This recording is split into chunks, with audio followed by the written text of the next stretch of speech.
I just want to play Final Fantasy VII. Let's do part 7. Let's play this game. Our search for Sephiroth has now led us to the Gold Saucer, where you can really waste a little bit of time because this is where they let you play all the mini-games. Aeris is the mature character trying to get everyone to lighten up, but Barret yells, "Don't forget, we're after Sephiroth!" and he storms off. In the interest of continuing the story, I'm not going to play any of the mini-games, because I think if I start playing the snowboarding game, I'm just going to end up playing that for like 9 hours, so I'm just going to keep moving along. Going to the Wonder Square, we meet Kate Sif, who tells your fortune and joins the party. A little bit random. It's also confusing what kind of character he is when you first meet him. When I first played the game, I wondered, is he some kind of person in a costume? Is he like a cute robot thing? Is he an actual fantasy creature? Upon visiting the Gold Saucer's battle arena, you find out that everyone in the whole place has been murdered by a man with a gun on his arm. And this right here is a mini story arc that I really enjoy. So we were just caught at the scene of a crime looking suspicious as all hell, so obviously we should run away to avoid getting arrested. But we fail because we're captured by giant freaking robots. Then we're thrown down the garbage chute and into a desert prison, wondering how we're going to escape. At this point, we've stopped worrying about Sephiroth, which is actually pretty great. We have a new, real, legitimate goal, which is just to get out of the prison. I really enjoy the side stories where we learn about our characters and help them with their struggles. I like this stuff. So we're wandering around, we're gonna check out this house. We find Barret, but he's aiming his gun at us. Psych, just kidding. There was a guy hiding behind the couch. Whew.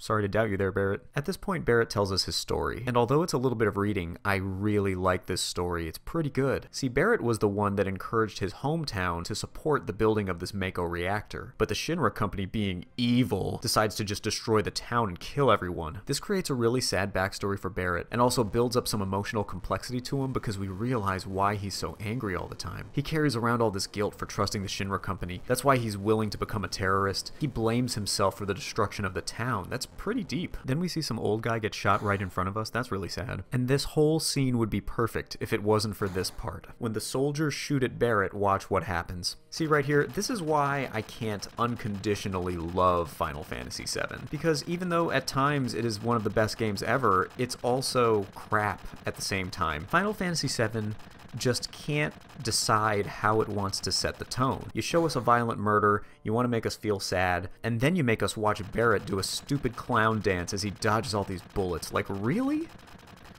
This is so stupid. And it's one of those situations where if you don't press anything, he'll just keep on dance dodging. It's stupid. So anyway, after that stupid moment, the story starts to get good again. Dyne falls, Barret grabs him, tense moment, and then we see what happened to Barret's arm. It's not a perfect story, but it's one of the more solid and emotional story moments that the game offers. Then you go out looking for Dyne. We have to find him so that we can prove we didn't kill all those people from 10 minutes ago. And I think that moments like this are where the game works best. We have a clear overall goal to prove our innocence and escape the prison. We also understand the character's motivation. Barret wants to talk to Dyne and square away their issues, especially because Barret thought that Dyne was dead. I'd argue that this is one of the good parts about Final Fantasy VII. Stories don't have to be convoluted. A simple story can be a compelling reason to play a game, and this Gold Saucer mini-story is pretty compelling. So after wandering around for a while, we find Dyne. This part is just really good. Barret is so happy to get the chance to talk to Dyne, and then BAM! Don't want to talk to you, Barret, because I blame you for my wife's death. This is all your fault. I also noticed that they do this entire dialogue in silence, no background music. We finally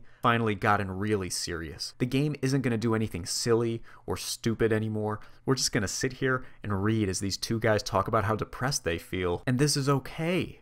Reading is fine when you have a strong motivation to read. Whew, I'm like really feeling the sadness right here. And then Barret drops the bomb. Dyne's daughter's still alive. So let's go, Dyne. Let's go see your daughter. We don't have to die down here. And Dyne just freaking loses it. This is where we get to see the real tragedy. Dyne doesn't want to live, even if his daughter is still alive. His wife is dead. He's ruined his life. He just wants to destroy everything, even himself. So we fight. And this is one of the best fights in the game. Not because it's particularly interesting in gameplay. Battles in Final Fantasy VII are all the same. The strategy is pretty much just to shoot him until he's dead. It's one of the best fights because you don't want to kill this guy, and yet if he kills you, it's game over. So this actually builds up the story tension a little bit more. Then when you beat him, you finally calm Dyne down enough to talk, but he feels that he's killed so many people that he doesn't deserve to live, even to take care of his daughter.